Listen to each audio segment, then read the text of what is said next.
Hey, this is Cameron Delo, your guitar, ukulele, and bass instructor, here to give you your tip of the week. Tip of the week this week is to learn your fretboard. This is specifically for guitarists, the way I'm going to gear this for this little lesson, but it goes for any instrument. You know how to play in different registers, know how to play in different keys, be able to move things around. It's huge.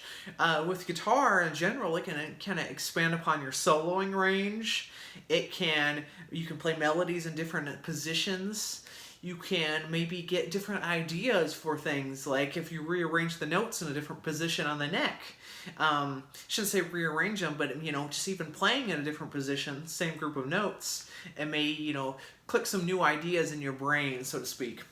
I would go about this first and foremost by learning the 6th and the 5th strings. The reason being, that'll give you like bar chord roots for 6th string or 5th string. And it'll also open up doors with scales. Let's assume you already know your minor, pentatonic, or blues scale. What played in A? Well, if we know our 6th string, if we need to play it in D, jump right down to 10th fret. Cool thing I like to show my students when they're kind of learning to move around the fretboard, learning the fretboard, especially like I said, the 6th string. I have them learn something like Sunshine of Your Love. I shouldn't even say like. I have them learn Sunshine of Your Love by Cream, famously with Eric Clapton.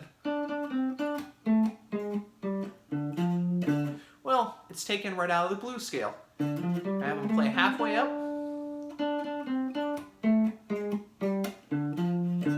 Once they get halfway up, 1 octave, you're right in Sunshine of Your Love territory.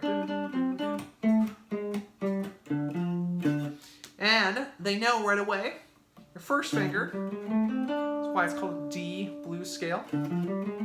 Well, now you know you're playing Sunshine of Your Love in D. Well, I tell them to play it A, so then they play it halfway up, 1 octave.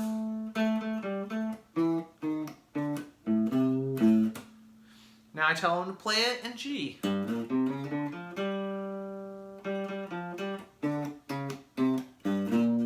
Again, this is because your root is on the 6th string for that scale, and it just allows you to learn your fretboard.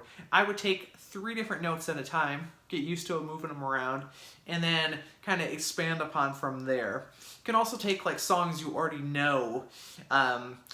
For instance, let me think of a good...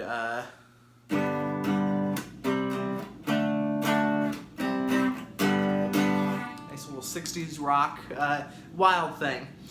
That's, if you know it here,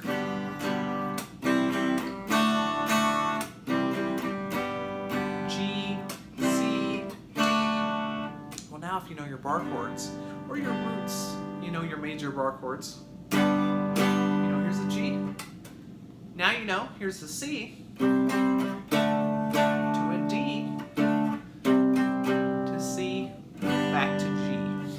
So it opens up lots of doors. There's various ways to do this, but in particular I would focus on learning the notes of the 5th and 6th string for bar chords and scale roots.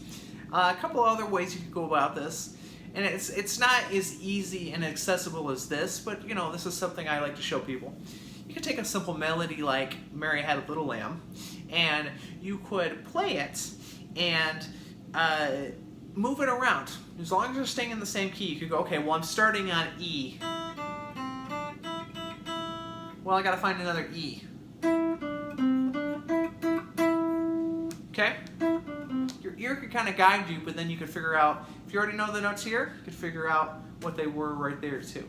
So there's various ways to go about this, but primarily focus on learning the 6th and 5th strings in order to get those bar chord roots and scale roots down right away. Okay, this is Cameron Delo, and this has been your tip of the week. And be sure to like, comment, subscribe, you name it. Message me if you have any questions on anything. And yeah, that will be it. I hope you have a great week. Stay safe and healthy out there in this crazy world, and I will see you next week.